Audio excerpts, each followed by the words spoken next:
I've long been a fan of H.N.T. Gordon wooden hand planes. He uses some beautiful timbers and they also work rather well.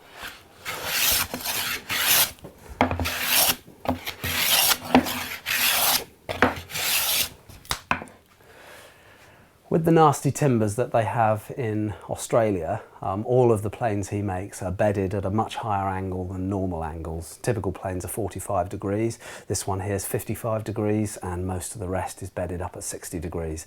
And this is to cope with the interlocking grain and the toughness of the timbers over there. Now this brings a little bit of a challenge to these planes because obviously the cuts need to be kept quite fine, and the planes need to be, the irons need to be kept very sharp as well. So they're not necessarily a general purpose plane, but when you've got difficult timbers such as this, then they really do come into their own.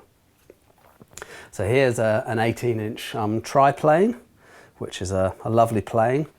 He's recently introduced the adjustment mechanisms on there.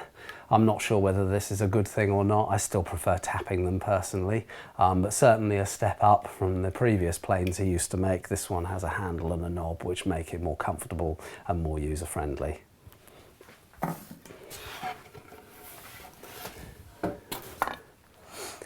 The little plane, which is his more traditional smoothing plane here.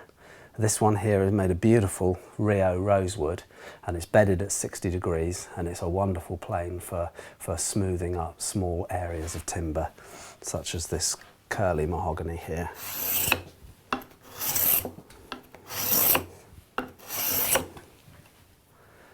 Wonderful plane to look at and wonderful plane to use. Also very popular are his shoulder planes.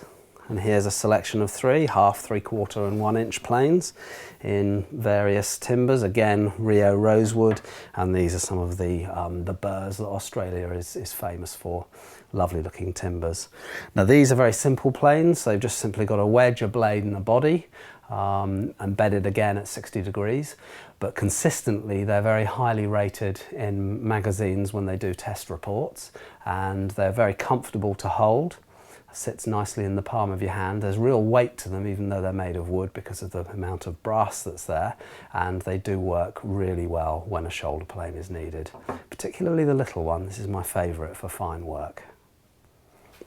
Now following on from these, Terry's also recently introduced a range of moulding planes, and this one here I find very useful for just rounding over the edges. Much quieter than a router and leaves a much nicer finish as well. And he does a range of hollows and rounds and snipe bills, and he's really gone to town on these planes. So he's, again, similar to the shoulder planes, but very nice, and again work very well. And spoke shaves he's produced for a long time. These are the older style shaves. Well, this is the oldest one here, and it's got a curved bottom. And again, these are completely different from standard spoke shaves in that they're large, they're heavy, it's bedded at 60 degrees, and they're really nice spoke shaves to use. The chatter and the jumping that you associate with the cheaper shaves just doesn't happen with these. So I'll just show you on there. So the high blade angle again, and the weight of the shave really takes it through the wood with no tear out.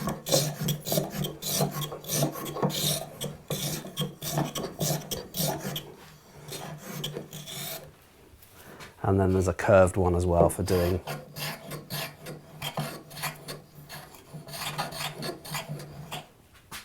in the curved side. He's recently produced a tiny little shave here, and I have to say this was a bit of an indulgence. I bought this more for its beauty rather than for its usefulness for me personally. I think they called these cigar shaves in the old days, and it's got a rounded bottom, and it's really for getting into tight corners, probably on violins or musical instruments or things like that is where something like this would come into its own. But again, absolutely beautifully made and lovely timbers. So there you have it, my little collection of H.N.T. Gordon planes. I hope this has inspired you to have a look at their website. and maybe even purchase and try one of these wonderful planes. Thank you.